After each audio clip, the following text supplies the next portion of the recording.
क्या होता है जब एक शांत रहने वाली लड़की के सबसे प्यारे दोस्त को खून से लथपथ कर दिया जाए।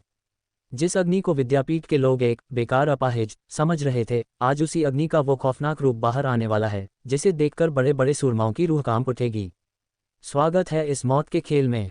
अब आगे। उदास चेहरे के साथ फैंग यानफेंग स्टारफॉल पहुंचे और उन्होंने ठीक उसी समय अग्नि राठौर और लेडी जुआंजी को आंगन में आते देखा। रुको। स्वाति राठौर ने अग्नि राठौर को घूरा।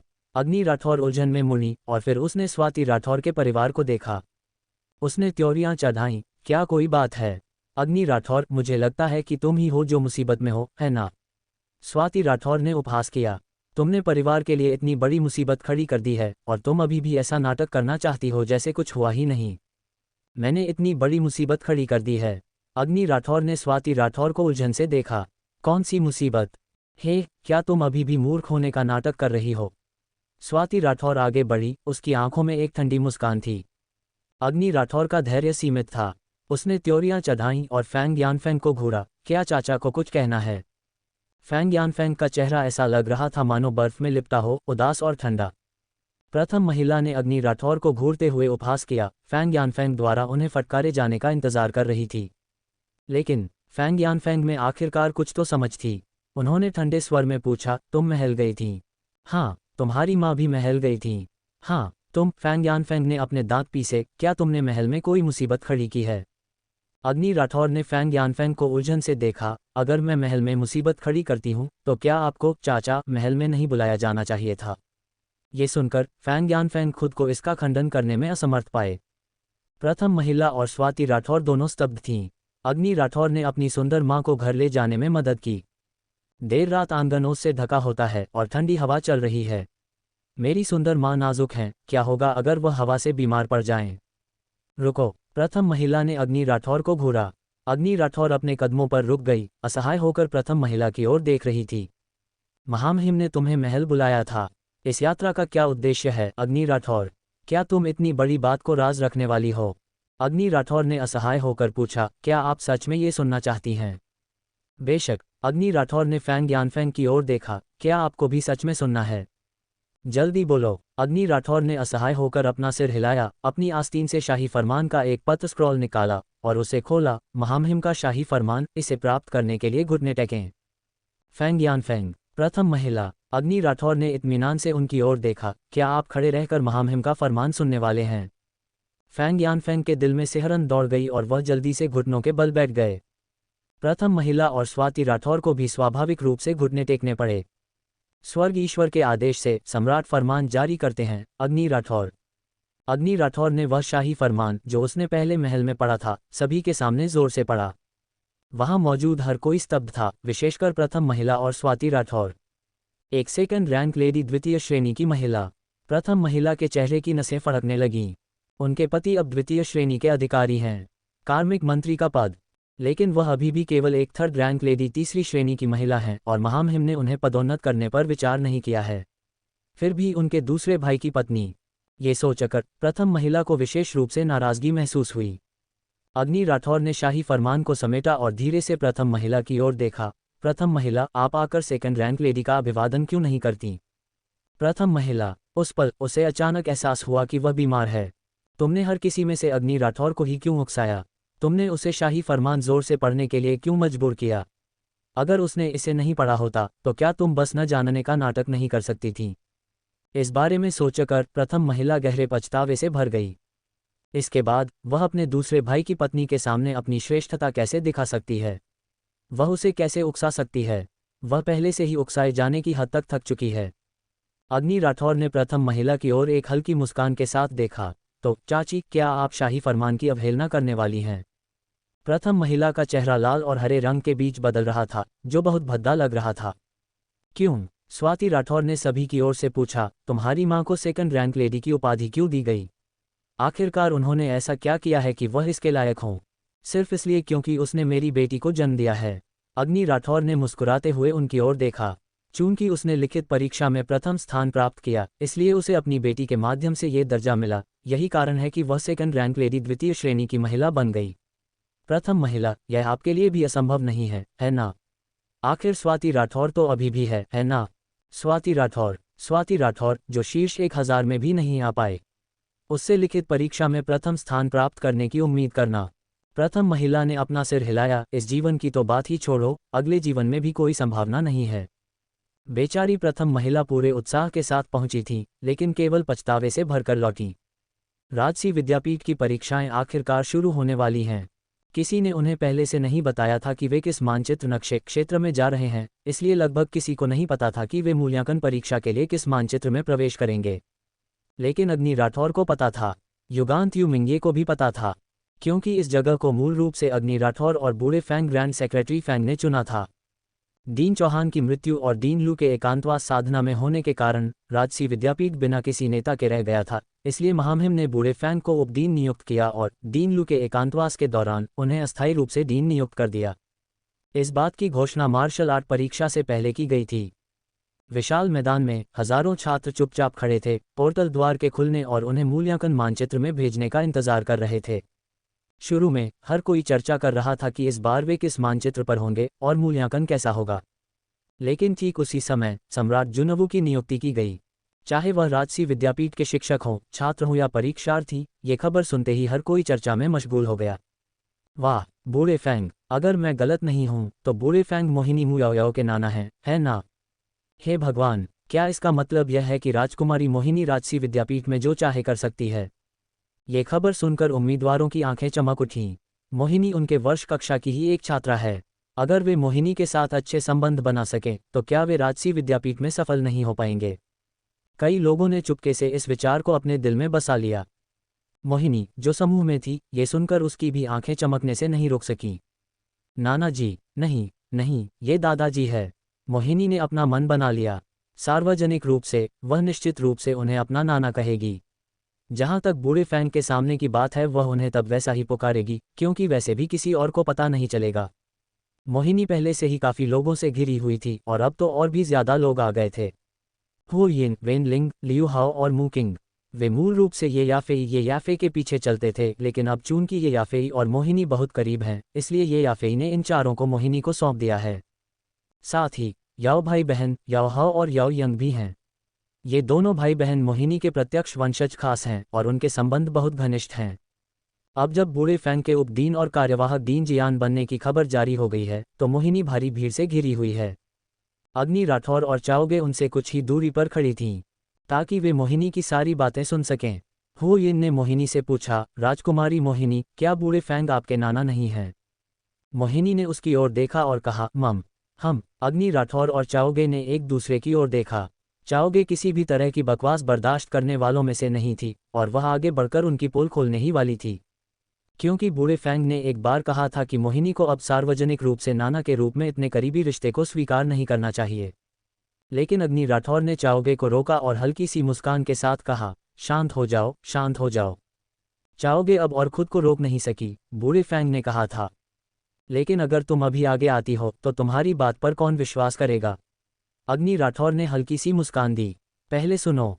इस बीच हु यिन ने पूछा, राजकुमारी मोहिनी, क्या बूढ़े फैंग ने यह बताया है कि हम इस मूल्यांकन के लिए किस मूल्यांकन मानचित्र में प्रवेश करेंगे? मूल्यांकन के लिए कई मानचित्र नक्शे क्षेत्र हैं। अंधेरे जंगल, बंजर रेगिस्तान, ज्वालामुखी दलदल, धुंधले जंगल, बर्फीले पठार। वहां मौजूद प्रत्येक उम्मीदवार की अपनी विशेषज्ञता का क्षेत्र था।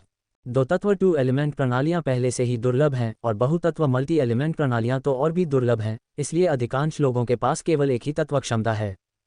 उदाहरण के लिए अग्नि तत्व, जल तत्व, बर्फ तत्व, लकड़ी तत्व, पृथ्वी तत्व आदि। इसलिए डार्क फॉरेस्ट, अंधेरे जंगल जैसे मानचित्रों में लकड़ी तत्व वालों को काफी फायदा होगा। अगर यह ज्वालामुखी दलदल है तो अग्नि और पृथ्वी तत्वों को काफी फायदा होगा। और इसी तरह कई लोग पहले से जानना चाहते हैं कि मूल्यांकन किस कालकोठरी डंगोन क्षेत्र में होगा, ताकि वे जादू विरोधी एंटी मैजिक विशेषताओं वाले संबंधित कीमियागरी अल्कमी उपकरण खरीद सकें। हालांकि राजसी विद्यापीठ के गोपनीयता उपाय इतने अच्छे थे कि उन्होंने चाहे जितनी भी पूछताछ की हो, वे कुछ भी पता नहीं लगा सके। इसलिए मूल्यांकन मानचित्र अभी तक नहीं खोला गया है और तैयारी के लिए अभी भी थोड़ा समय है, इसलिए हर कोई मोहिनी मुयाओ से पूछ रहा है। लेकिन मोहिनी को यह नहीं पता था। वह भी पूरी तरह से चकित थी। उसके नाना ग्रेट अंकल का उसके साथ रिश्ता न तो बहुत करीबी था और न ही दूर का, तो उसे भला कैसे पता हो सकता था? ये सोचकर मोहिनी मदद की उम्मीद में अग्नि राठौर फैंग वू की ओर देखने लगी। चूंकि ज्यादातर लोग मोहिनी के इर्द गिर्द भीड़ लगाए हुए थे, इसलिए अग्नि राठौर की तरफ का हिस्सा और भी खाली लग रहा था। उसके पास केवल वह और चाओगे ही थे। जब सभी ने मोहिनी की नज़र अग्नि राठौर पर टिकी देखी तो वे उपहास करने से खुद को रोक नहीं पाए। अरे, क्या वह अग्नि राठौर नहीं है? क्या ये वही अग्नि राठौर है जो लिखित परीक्षा में प्रथम आई थी? वह किसी के साथ अकेले क्यों है? हुओ यिन, क्योंकि हर कोई बेवकूफ़ नहीं है। कौन नहीं जानता कि उसके पास कोई आध्यात्मिक शक्ति नहीं है? कौन नहीं जानता कि वह बस एक बेकार अपाहिज लड़की है? लिखित परीक्षा दिमाग से दी जा सकती है, लेकिन यह मूल्यांकन वास्तविक ताकत पर आधारित है। अंदर जाने के बाद वह जिंदा बाहर भी आएगी या नहीं, ये भी संदेहास्पद है। ये कैसा मूल्यांकन है? कई लोग इस छात्र के बयान से सहमत हैं। चूंकि हर कोई जानता था कि अग्नि राठौर का हारना तय है, इसलिए कोई भी उसके साथ रहने को तैयार नहीं था। चाओगे आग बबूला हो रही थी। तुम दूरदृष्टि न रखने वाले कम अक्ल लोगों का झुंड। हमारे परिवार में एक सच्ची ताकतवर लड़की पावर हाउस है। वह पहले से ही स्पिरिट्स एक्ट आत्मा संप्रदाय के 5वें स्तर पर है, जो तुम सबसे कहीं आगे है, और तुम अभी भी उसे बेकार कहते हो। क्या तुम्हारे पास दिमाग नहीं है? चाओगे ये सब कहना चाहती थी, लेकिन अग्नि राठौर ने उसे इसकी अनुमति नहीं दी, इसलिए चाओगे को ये बात अपने तक ही सीमित रखनी पड़ी। छोटी अग्नि, चाओगे ने अग्नि राठौर का हाथ पकड़ा और फुसफुसाई, छोटी अग्नि, तुम्हारी साधना के स्तर की घोषणा कब की जा सकती है? मैं तब उनका असली चेहरा देखना चाहती हूँ। उसे सच में खुद को रोकने में बहुत मुश्किल हो रही थी। अग्नि राठौर हंसी, इतनी जल्दी घबरा गई। लेकिन वे तुम्हें बहुत नीची नज़र से देखते हैं। यह असहनीय है, चाओगे ने क्रोधित होकर कहा। अग्नि राठौर ने अपना सिर झुकाया और एक पल के लिए सोचा, फिर चाओगे से कहा, चलो उस दिन का इंतजार करते हैं जब हम इसे और छिपा नहीं पाएंगे। मुझे लगता है कि वह दिन दूर नहीं है। अगर चौहान परिवार, जुओ परिवार इस बात की पुष्टि कर लेता है कि उसकी आध्यात्मिक ऊर्जा वापस आ गई है, और अगर उन्हें पता चल जाए कि वह पहले से भी ज्यादा प्रतिभाशाली है, तो चौहान परिवार निश्चित रूप से जवाबी हमला करेगा। एक भयंकर जवाबी हमला। उस समय न केवल वह, बल्कि उसके करीबी सभी लोग बेहद खतरनाक स्थितियों के संपर्क में आ जाएंगे। इसलिए अग्नि राठौर के लिए महज पल भर की खुशी के लिए अपने परिवार पर इतना बड़ा संकट लाना असंभव है। चाओगे भी मामले की गंभीरता को जानती थी, इसलिए वह केवल अपनी मुट्ठी भींच सकती थी और उस दिन का इंतजार कर सकती थी जब अग्नि राठौर चमकेगी। तभी उपदीन फैंग आ गए हैं। जैसे ही आवाज़ गूंजी, वहां मौजूद सभी लोग शांत हो गए और एक कतार में खड़े हो गए। इसलिए जब बूढ़े फैंग ग्रैंड सेक्रेटरी फैंग आए, तो वहां का नज़ारा पूरी तरह शांत हो गया। हर कोई अपनी सांस रोके हुए था। डीन फैंग द्वारा मूल्यांकन मानचित्र की घोषणा करने का इंतजार कर रहा था। अग्नि राठौर फैंग वू ने ध्यान दिया कि आज बूढ़े फैंग की नज़रें दर्शकों के बीच घूम रही थीं। जब उन्होंने अग्नि राठौर को देखा तो उन्होंने हल्का सा सिर हिलाया और फिर से पूरे कमरे का मुआयना किया। हुओ यिन ने मोहिनी मुयाओ की बांह को कोहनी मारी। राजकुमारी, डीन फैंग आपको ढूंढ रहे हैं, वे आपको ढूंढ रहे हैं। मोहिनी अंदर से खुश थी, लेकिन उसने बाहर से कोई परवाह नहीं की। वह मेरे नाना हैं, अगर वे मुझे देख रहे हैं तो इसमें क्या गलत है? बूढ़े फैंग सतह के नीचे चल रही उथल पुथल अंदरूनी राजनीति से अनजान थे। कुछ और कहे बिना उन्होंने सीधे सभी को मूल्यांकन के नियमों की घोषणा कर दी। पिछले मूल्यांकन नियमों की तरह राजसी विद्यापीठ इंपीरियल एकेडमी प्रत्येक छात्र को उनके माथे पर पहनने के लिए एक हेडबैंड, माथे की पट्टी जारी करेगा। यह हेडबैंड विशेष रूप से कीमियागरों अल्केमिस्ट द्वारा बनाया गया है और यह केवल मूल्यांकन क्षेत्र के भीतर ही प्रभावी है। जल्द ही शिक्षक नीचे आए और प्रत्येक उम्मीदवार को हेडबैंड सौंप दिए। अग्नि राठौर ने अपने हाथ में पकड़े बालों के रिबन फीते को देखा। ये काफ़ी हद तक उस स्पोर्ट्स हेडबैंड के समान है जिसे वह टाइम ट्रैवल समय यात्रा करने से पहले पहनती थी। ये लगभग आधी उंगली जितना चौड़ा है और माथे पर पहना जाता है, जिससे उसके लिए काम करना बहुत सुविधाजनक हो जाता है।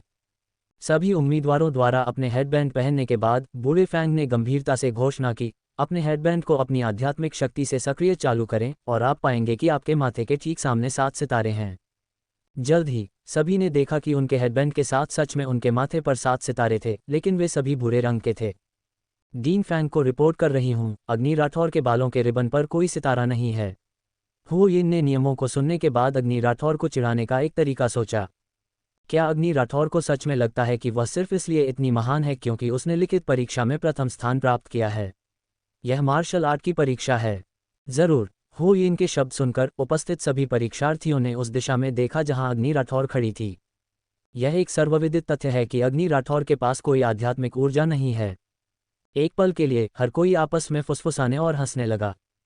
पफ्ट, क्या सितारे भी नहीं देखे जा सकते?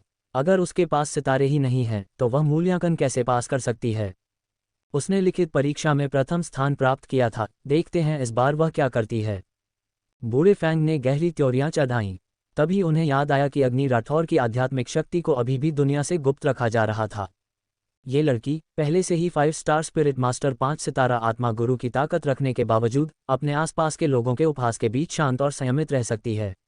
उसका ये संयम ही किसी को भी उसकी प्रशंसा करने के लिए मजबूर करने के लिए काफ़ी है। उसने इतनी कम उम्र में इतना दुख सहा है। हालांकि ये भोले भाले उम्मीदवार दुनिया सच्चाई के बारे में कुछ नहीं जानते थे। बूढ़े फैंग की बर्फीली नज़रें चारों ओर घूमी। एक ही पल में आसपास का माहौल बर्फ खौफ में घिर गया और हवा बहुत ठंडी हो गई। परीक्षार्थियों को अपने पैरों से एक सिहरन उठती हुई और पूरे शरीर में फैलती हुई महसूस हुई। कितनी ठंड है, कितनी भयानक ठंड है। हर किसी ने महसूस किया कि बूढ़े फैंग क्रोधित लग रहे थे। जैसे ही बूढ़े फैंग ने अपना हाथ उठाया, आध्यात्मिक ऊर्जा की एक किरण अग्नि राठौर की ओर गई और तुरंत अग्नि राठौर के बालों के रिबन पर 7 सितारे दिखाई दिए। हालांकि अन्य सभी उम्मीदवारों की तरह ये 7 सितारे भूरे रंग के थे। बूढ़े फैंग ने परीक्षार्थियों को ठंडी नज़र से घूरा और सख्ती से कहा, मूल्यांकन क्षेत्र में प्रवेश करने के बाद आप आत्मा जानवरों स्पिरिट बीस्ट्स को मारकर आध्यात्मिक ऊर्जा प्राप्त कर सकते हैं, और यदि आपके पास पर्याप्त आध्यात्मिक ऊर्जा है तो आप अपने हेडबैंड पर सितारों को रोशन कर सकते हैं। आध्यात्मिक ऊर्जा बढ़ाने के अन्य तरीकों के लिए आपको उन्हें अपनी खुद की बुद्धि से खोजना होगा। मैं आपको केवल एक बात बताऊंगा, आपको किसी को भी नुकसान पहुंचाने की अनुमति नहीं है। आपके सभी कार्यों पर राजसी विद्यापीठ की नज़र है। ये कहने के बाद बूढ़े फैंग ने अपना हाथ हिलाया। टेलीपोर्टेशन पोर्टल जादुई द्वार फिर से खुल रहा है। उसी क्षण पोर्टल से सफ़ेद रोशनी की एक किरण निकली जिसने सभी परीक्षार्थियों को अपनी चपेट में ले लिया। आह्वान, इन सभी उम्मीदवारों को पोर्टल जादुई द्वार के अंदर भेज दिया गया था। तभी एक उम्मीदवार ने आश्चर्य से कहा, हम किस मूल्यांकन मानचित्र में प्रवेश करने जा रहे हैं? केवल अग्नि राठौर फैंग वू जानती थी कि वह किस क्षेत्र में प्रवेश करने वाली थी। वह गर्वित हिम क्षेत्र ओशी स्नोफील्ड है। टेलीपोर्टेशन एरे जादुई द्वार का तंत्र एक गुलेल की तरह है। पफ्ट, सभी परीक्षार्थियों को बाहर निकाल दिया गया और गर्वित हिम क्षेत्र के हर कोने में फेंक लॉन्च कर दिया गया। हालांकि वहां 1000 उम्मीदवार थे, फिर भी गर्वित हिम क्षेत्र स्नोफील्ड ऑफ प्राइड का मानचित्र अत्यंत विशाल था। एक बार जब उम्मीदवारों को अंदर फेंका गया तो वे जल्दी ही बर्फ में डूब गए और एक दूसरे को नहीं देख सके। इसके अलावा जब उन्हें टेलीपोर्ट स्थानांतरित किया गया था तो उन्हें पूरे विशाल मानचित्र में नहीं बल्कि केवल गर्वित हिम क्षेत्र के दक्षिण पूर्वी कोने में गिराया गया था, अन्यथा वे सच में 1 महीने तक बाहर नहीं निकल पाते। ये परीक्षा 7 दिनों तक चलेगी। अग्नि राठौर को नहीं पता था कि दूसरों के साथ क्या हुआ, वह बस इतना जानती थी कि वह बहुत ऊंचाई से गिरी थी। धड़ाम, उसका शरीर आसमान से गिरा। सौभाग्य से अग्नि राठौर अनुभवी थी, वह पहले विशाल गरुड़ के शरीर पर कूद चुकी थी। इसलिए महत्वपूर्ण क्षण में अग्नि राठौर भूमि और बर्फ की चोटी पर अपनी पीठ के बल उतरी और अपने स्थानिक भंडारण जादुई थैले से एक स्नोफ्लेक्स उपयोग बर्फ पर फिसलने वाला उपकरण निकाल लिया। हाँ, क्योंकि अग्नि राठौर को पहले से पता था कि मूल्यांकन मानचित्र गर्वित हिम क्षेत्र होगा, इसलिए वह जुपियो अपने साथ लाई थी। स्नोफ्लेक्स बर्फ के टुकड़ों के ऊपर बैठकर अग्नि राठौर पहाड़ की चोटी से नीचे की ओर फिसलने लगी। एक अबाबील पक्षी की तरह हल्की स्नोफ्लेक्स उड़ रहे थे और दोनों तरफ से फूट रहे थे। अग्नि राठौर तेजी से आगे बढ़ी, उसकी गति तेजी से बढ़ रही थी। अग्नि राठौर की निराशा के लिए जैसे ही बर्फ गिरी, स्नोफ्लेक्स बर्फ के कण उसकी आंखों में उड़ते रहे। अंत में एक जोरदार आवाज थड़ के साथ वह बर्फ के गड्ढे में जा गिरी। थू थू थू। अग्नि राठौर सिर के बल बर्फ के ढेर के नीचे दब गई थी और उसे बर्फ के गड्ढे से बाहर निकालने में काफी समय लगा। मैं अभी बर्फ में दबी हुई थी और लगभग मेरा दम घुट ही गया था। अग्नि राठौर, जो अभी अभी बर्फ के गड्ढे से बाहर निकली थी, उसने अपने ऊपर से बर्फ झटकी और अपने आसपास का निरीक्षण करने के लिए ऊपर देखा। जहां तक नजर जा सकती थी सब कुछ सफेद था, सफेद बर्फ का एक विशाल विस्तार। बर्फीला पठार चांदी के रंग सफेद बर्फ से ढका हुआ है और कुछ ही दूरी पर एक विशाल चीड़ का पेड़ है जो अब पाले रिम आइस में बदल गया है। पाले के बीच की दरारों से सूरज की रोशनी अंदर आती है जो इसे बेहद चकाचौंध करने वाली बनाती है। ठंडी हवा चली, बहुत ठंड थी। अग्नि राठौर काम गई। बिना ज्यादा सोचे वह पालथी मारकर बैठ गई और अपने शरीर के भीतर आध्यात्मिक ऊर्जा को प्रवाहित करने लगी। उसके पास हमेशा से आध्यात्मिक ऊर्जा रही है और उसकी ताकत कमजोर नहीं है, बस दूसरों ने कभी इस पर ध्यान नहीं दिया। जैसे ही अग्नि राठौर अपनी अग्नि तत्व की शक्ति को प्रवाहित कर रही थी, अचानक उसने जिस बर्फ के गड्ढे को तोड़ा था उसमें से एक खतरनाक आभा निकलने लगी। अग्नि राठौर की रीढ़ में सिहरन दौड़ गई। कितनी शक्तिशाली आभा है!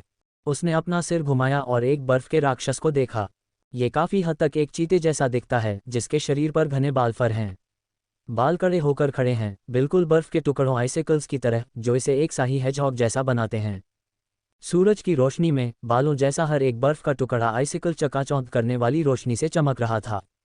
एक नाम जल्दी से अग्नि राठौर के दिमाग में कौंधा, उल्टे कांटेदार हिम राक्षस एंटी स्पाइक्ड आइस बीस्ट।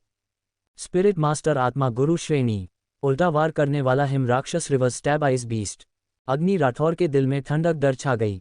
ये कैसी किस्मत थी, वह सीधे उल्टे कांटेदार हिम राक्षस की मांद में गिर गई थी। एक कांटेदार हिम राक्षस, दो कांटेदार हिम राक्षस, तीन कांटेदार हिम राक्षस। जब उसने कांटेदार हिम राक्षसों को गड्ढे से बाहर निकलते और उसे खतरनाक तरीके से घूरते देखा तो अग्नि राठौर का दिल और भी अधिक कांपने ठंडा होने लगा। वह वास्तव में शीतनिद्रा हाइबरनेटिंग में सो रहे उल्टे कांटेदार हिम राक्षसों की मांद में जा गिरी। उसकी किस्मत सच में अविश्वसनीय खराब है।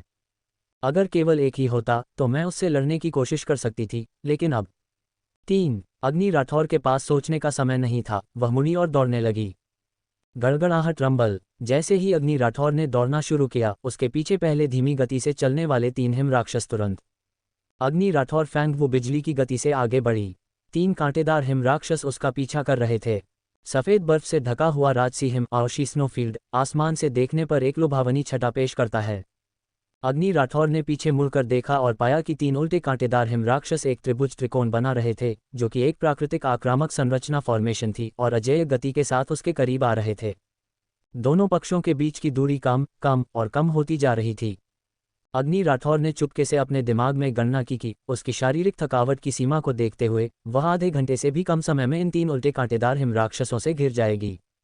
एक बार घिर जाने के बाद वह पूरी तरह से नुकसानदेह स्थिति में होगी। अग्नि राठौर की नज़र उस क्षेत्र में घूमी, इस उम्मीद में कि कोई बाहरी मदद मिल जाए। हाँ, जहाँ तक अग्नि राठौर देख सकती थी, उत्तर पूर्व दिशा में एक पाले रिम राइम का जंगल था। रिम, जिसे पाला फ्रॉस्ट भी कहा जाता है, एक प्राकृतिक घटना है जहाँ ठंडे पानी की बूंदें कम तापमान पर चीड़ के पेड़ों पर पाले के रूप में जम जाती हैं।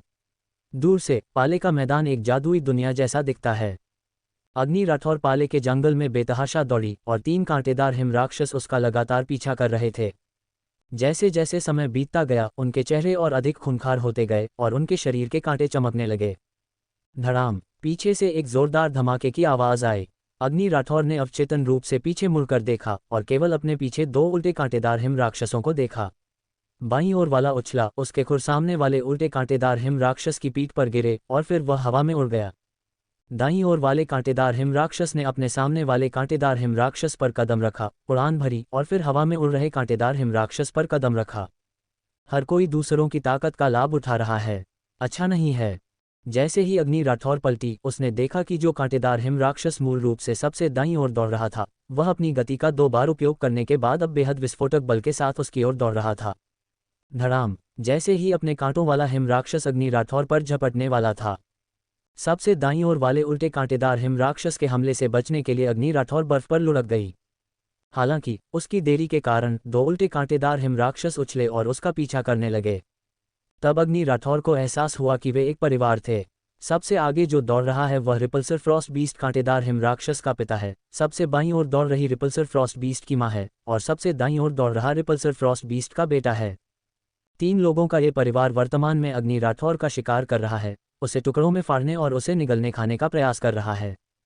आउशी स्नोफील्ड को पहले से ही एक कठोर रहने के माहौल और भोजन की कमी का सामना करना पड़ रहा था, इसलिए कांटेदार हिम राक्षसों का परिवार आखिरकार एक जीवित इंसान को देखकर बहुत खुश था।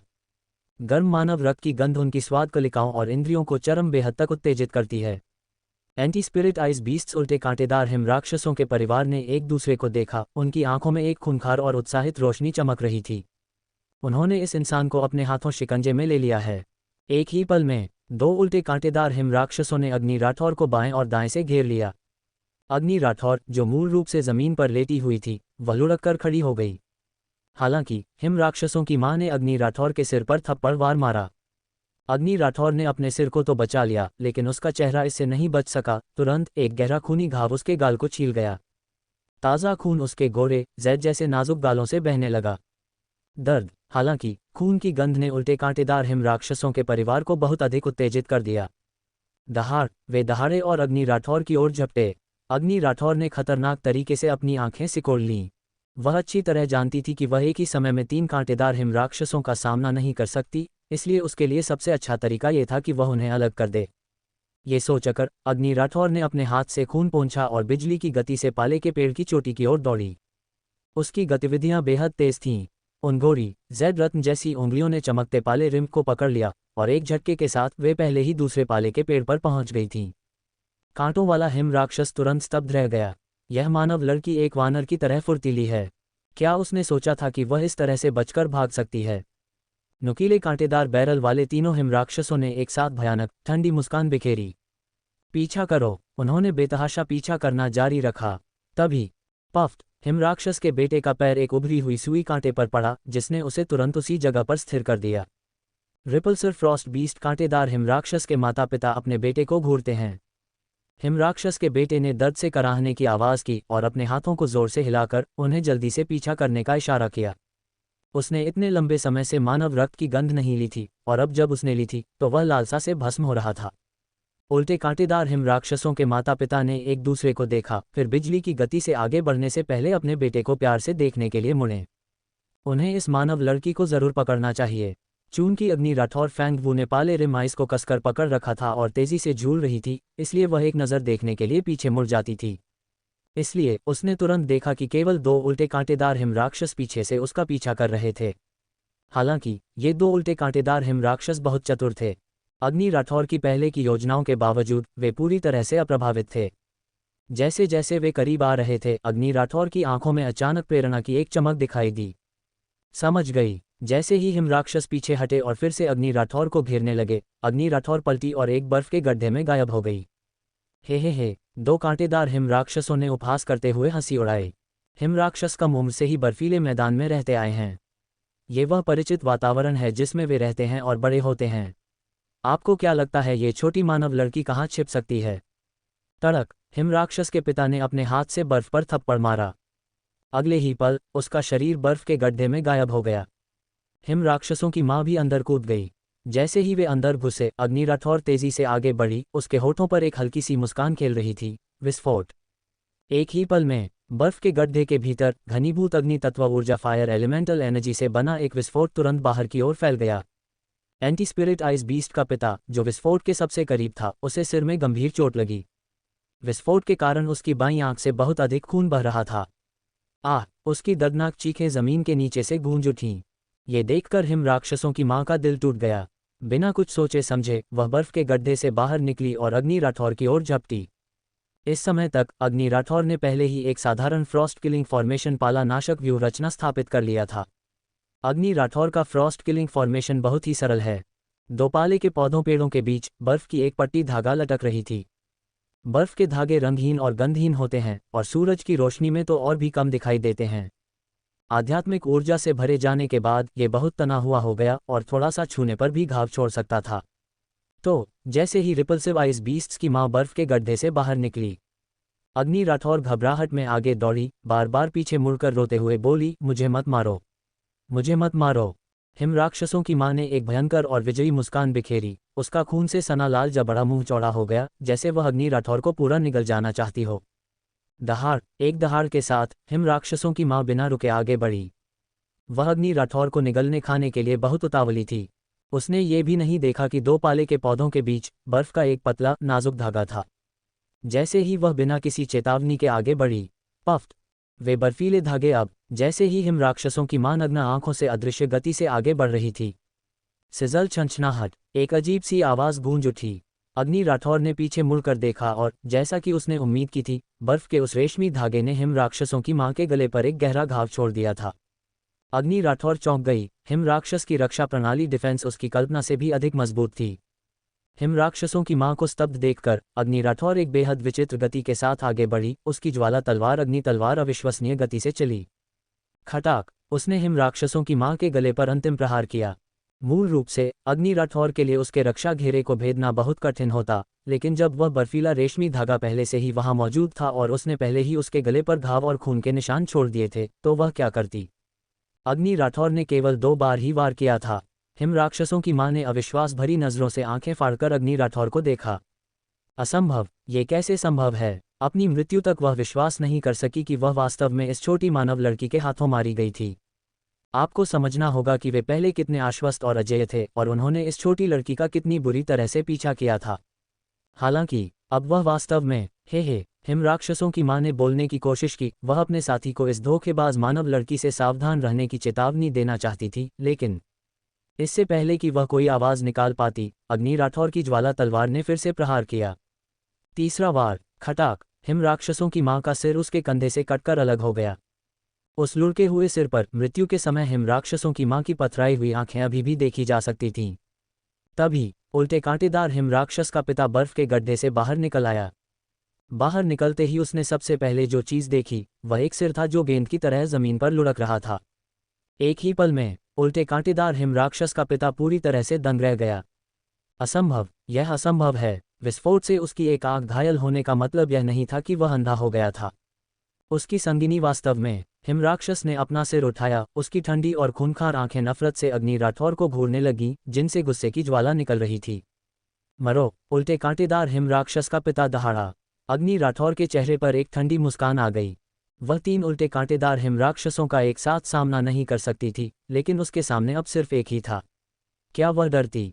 इसके अलावा यह एक घायल हिमराक्षस था। जैसे ही हिमराक्षस अग्नि राठौर की ओर झपटा, पलक झपकते ही अग्नि राठौर के शरीर ने 5वें स्तर की पूरी शक्ति को केंद्रित किया। तुरंत आसपास की सारी आध्यात्मिक ऊर्जा उसके शरीर की ओर उमड़ पड़ी। अग्नि तलवार बर्फ की तरह ठंडी होकर जवाबी हमला करने वाले हिमराक्षस के पिता की ओर जा घुसी। ये लड़ाई खूनी और क्रूर थी। एक इंसान और एक जानवर दोनों के बीच जानलेवा इरादे उफान पर थे। हिमराक्षस की ताकत अग्नि राठौर के समान ही थी, दोनों स्पिरिट सेक्ट के 5वें स्तर पर थे। लेकिन उसके घायल होने की स्थिति में सफ़ेद बर्फ और पाले के बीच उस बर्फीले मैदान में इंसान और जानवर दोनों ने अपनी सबसे शक्तिशाली ताकत झोंक दी। शुरू में परिणाम अभी भी अनिश्चित था, लेकिन जल्द ही अग्नि राठौर का पलड़ा भारी हो गया। पफ्ट, ज्वाला तलवार उल्टे कांटेदार हिमराक्षस के पिता के सीने में जा घुसी। हिमराक्षस के शरीर के भीतर की आध्यात्मिक ऊर्जा बेहद तेज गति से अग्नि राठौर के माथे पर बंधे हेडबैंड की ओर बहने लगी। अभी अभी हिमराक्षसों की मां की मृत्यु के बाद अग्नि राठौर के माथे पर 2 सितारे रोशन हो गए थे। अब जब उल्टे कांटेदार हिमराक्षस का पिता भी मारा गया तो अग्नि राठौर के माथे पर 2 और सितारे रोशन हो गए। जब अग्नि राठौर को इसका पता चला तो वह भी स्तब्ध रह गई। तो सितारों को रोशन करना इतना आसान है, लेकिन अग्नि राठौर चौंक गई और मन ही मन बुदबुदाए, अगर मैं सितारों को रोशन करती हूँ तो क्या मेरी ताकत का भेद नहीं खुल जाएगा? चूंकि उन्होंने अभी अभी गर्वित हिम क्षेत्र में प्रवेश किया था, इसलिए अन्य परीक्षार्थियों ने शायद अभी तक राक्षसों का शिकार करना शुरू नहीं किया होगा। शायद उन्हें अभी तक इसका एहसास भी नहीं हुआ होगा। इस स्थिति में उसने तुरंत बढ़त बना ली और 4 सितारे प्राप्त कर लिए। क्या ये थोड़ा ज्यादा नहीं है? तभी अग्नि राठौर के दिमाग में अचानक एक आवाज गूंजी, छोटी अग्नि, क्या हमें तुम्हारी स्टार रेटिंग सितारों की संख्या छिपानी चाहिए? ये बूढ़े फैंग ग्रैंड सेक्रेटरी फैंग की आवाज है। ये सच में? जब मैं झपकी लेने ही वाली थी तभी किसी ने मुझे तकिया दे दिया। बूढ़े फैंग की समय पर की गई मदद बिल्कुल सही समय पर आए। यह आवश्यक है, अग्नि राठौर की दृढ़ आवाज ने कहा। ठीक है, केवल यही जवाब मिला, लेकिन अग्नि राठौर जानती थी कि एक वाक्य ही काफी था। बूढ़े फैंग उसके लिए बाकी सब कुछ संभाल लेंगे। ये बूढ़ा व्यक्ति बहुत भरोसेमंद है। राजसी विद्यापीठ इंपीरियल कॉलेज अकेडमी। राजसी विद्यापीठ में एक लीडरबोर्ड रैंकिंग सूची है जहां छात्र वास्तविक समय रियल टाइम में अपनी रैंकिंग देख सकते हैं। राजसी विद्यापीठ की मूल्यांकन प्रणाली 1000 छात्रों को उनकी क्षमताओं के आधार पर अंक देगी और उन्हें रैंक करेगी। राजसी विद्यापीठ का मुख्य क्षेत्र एक ऐसा गुप्त बैठक क्षेत्र है जहां केवल 7 बड़े अधिकारियों को प्रवेश करने की अनुमति है। इस समय केवल 2 लोग हैं, बूढ़े फैंग ग्रैंड सेक्रेटरी फैंग, जो अब कार्यवाहक डीन फैंग हैं। एक और व्यक्ति हैं वू डॉरन। अंत में अन्य बड़े अधिकारी। उन्हें इस नए छात्र मूल्यांकन पर नजर रखने में न तो कोई दिलचस्पी थी और न ही उनके पास समय था। अगर वे इस पर नजर रखना भी चाहें तो उन्हें आखिरी दिन तक इंतजार करना होगा। वू डाओरेन ने अपनी आंखें मलीं। बूढ़े फैंग, क्या मैं सपने देख रहा था?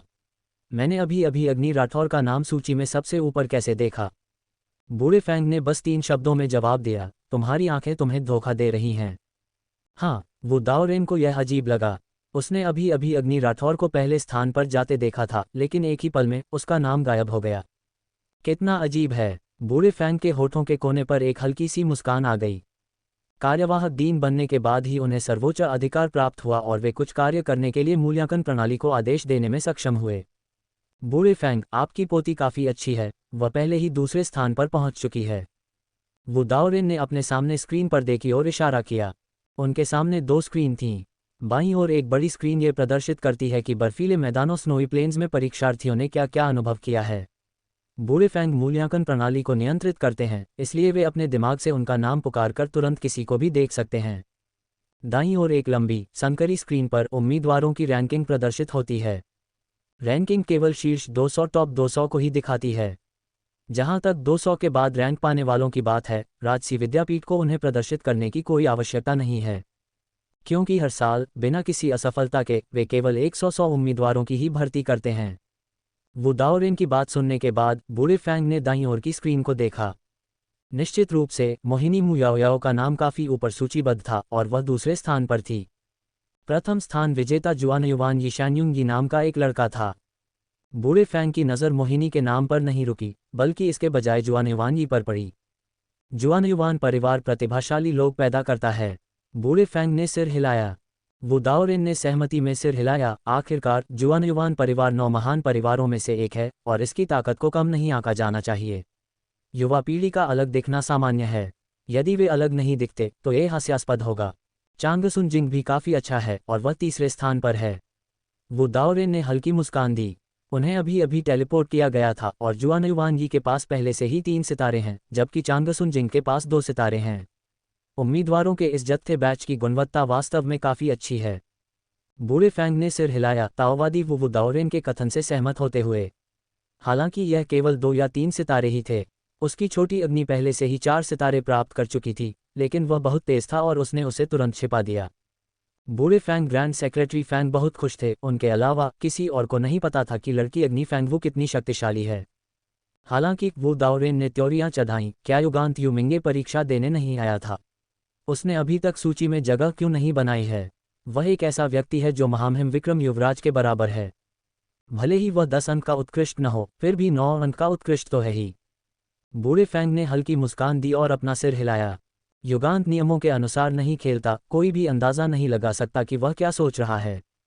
आंतरिक वरिष्ठ प्रबंधन अधिकारी प्रदर्शन मूल्यांकन सूची और वास्तविक समय रियल टाइम के अपडेट देख सकता है। इसे आंतरिक सूची इंटरनल लिस्ट कहा जाता है, जो विशेष रूप से राजसी विद्यापीठ इंपीरियल एकेडमी के वरिष्ठ प्रबंधन की समीक्षा के लिए है। एक बाहरी सूची एक्सटर्नल लिस्ट भी है। यह बाहरी सूचना अब राजसी विद्यापीठ की बाहरी दीवार पर प्रदर्शित की गई है। बाहर हर कोई उम्मीदवारों की वास्तविक समय रियल टाइम रैंकिंग देख सकता है।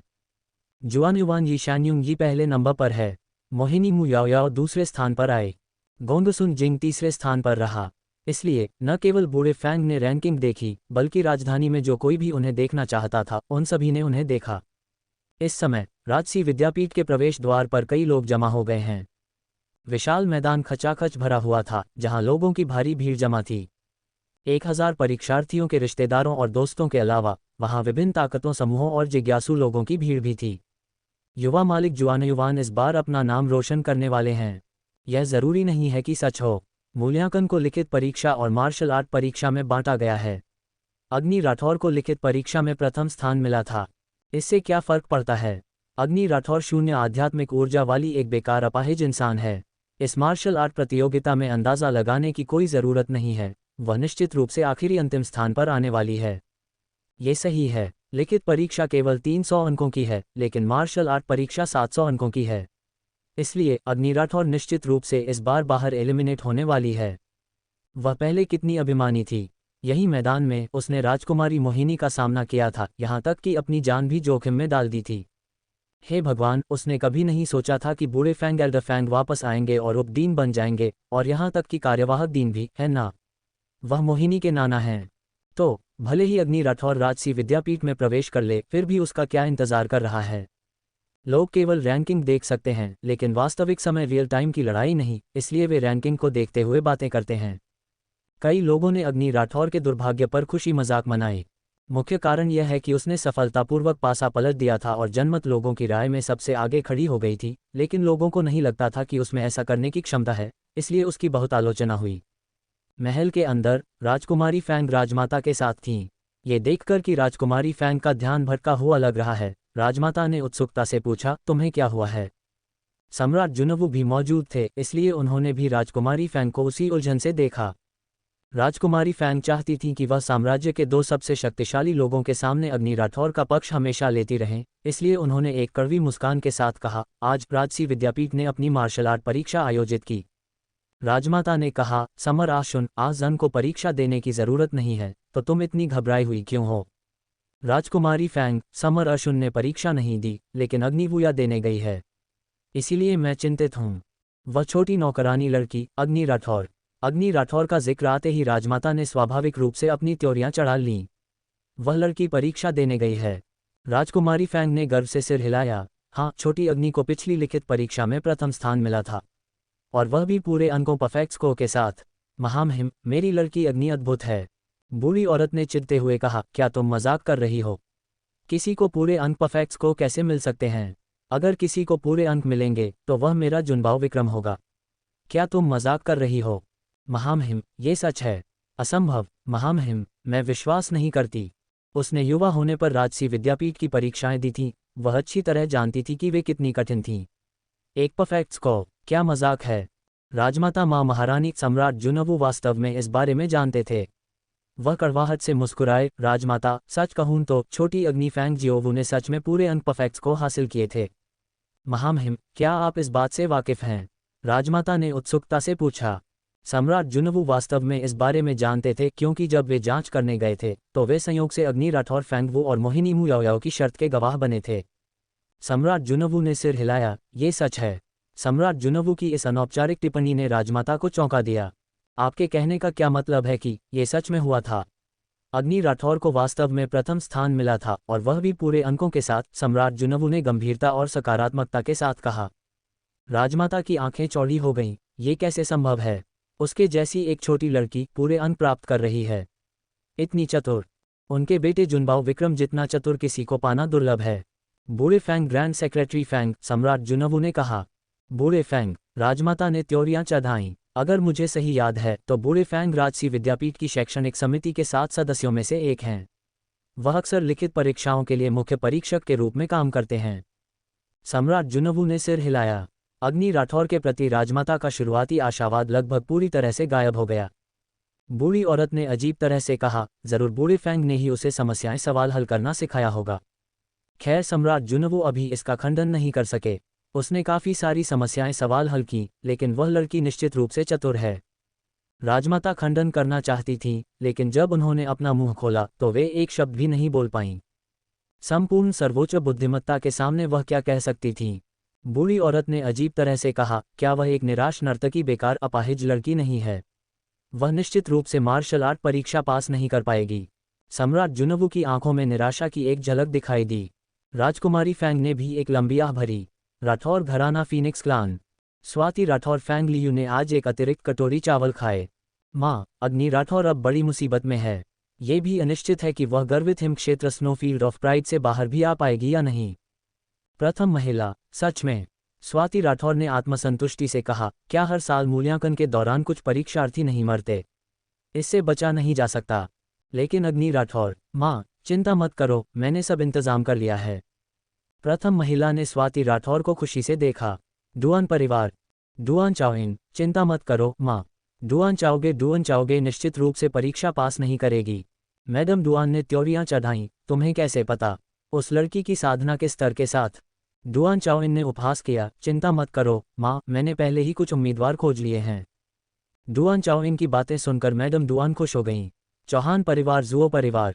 काव्या स्वर्णिका जुओ किंगलुंग के पिता जुओ मिंग प्रार्थना की चटाई पर घुटनों के बल बैठे थे। उनकी आंखों में एक तेज ठंडी चमक के साथ जुओ हिजुओही की पट्टिका तस्वीर मूर्ति को घूर रहे थे। भाई, मुझे तुम्हारी मौत के बारे में पहले से ही पता है।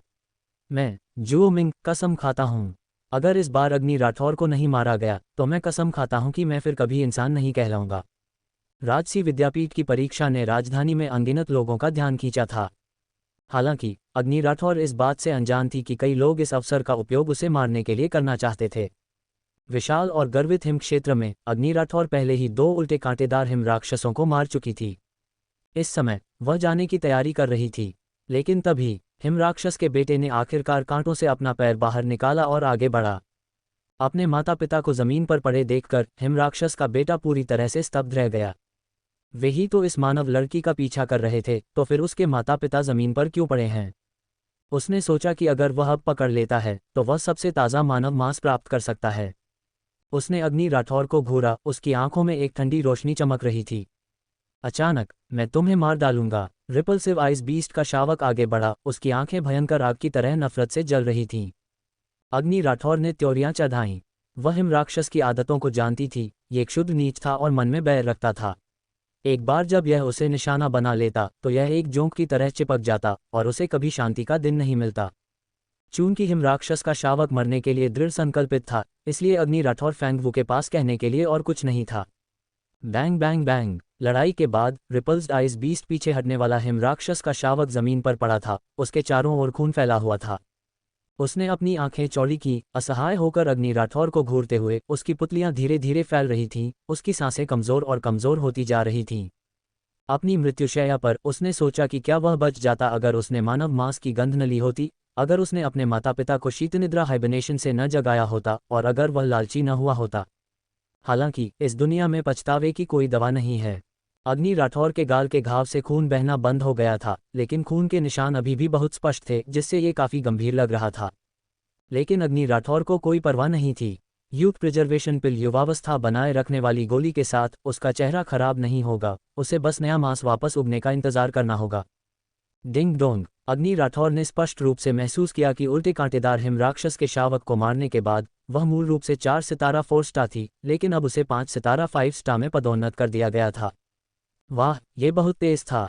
अग्नि राठौर अकेली नहीं थी जिसे ऐसा लगा। ऊंची इमारत हाई राइज के स्क्रीनिंग रूम पर्दे वाले कमरे में बैठे बूढ़े Fang grand secretary Fang Fang गेलाव को भी ऐसा ही लगा। इस समय वो दाउरेन इतने ऊब चुके थे कि वे मेज पर ही सो गए, जबकि बूढ़े फैंग आंखें फाड़े स्क्रीन को घूरते रहे। ये कहा जाना चाहिए कि बूढ़े फैंग वास्तव में पक्षपाती थे। वहां स्पष्ट रूप से 1000 उम्मीदवार थे, लेकिन बूढ़े व्यक्ति ने केवल अपनी बेटी पोती के समान अग्नि के प्रदर्शन को देखा। जहां तक मोहिनी मुयाओ की बात है, उसके पास बस उस पर ध्यान देने का समय या इच्छा नहीं थी। बूढ़े फैंग ने अग्नि राठौर के माथे पर चमकते 5 सितारों को देखा और हंसने से खुद को रोक नहीं पाए। ये लड़की अद्भुत है। टेलीपोर्टेशन एरे जादुई द्वार यादृच्छिक रैंडम है और ये लड़की विशेष रूप से बदकिस्मत थी। उसे सीधे गर्वित हिम क्षेत्र प्राउड स्नोफील्ड के मध्य भाग में टेलीपोर्ट किया गया था, जहां उसका सामना एक मध्य स्तरीय स्पिरिट सेक्ट आत्मा संप्रदाय के जादुई जानवर से हुआ। सामान्य तौर पर इन परीक्षाओं को देने वाले सभी छात्र स्पिरिट सेक्ट क्षेत्र के शुरुआती चरण में होते हैं।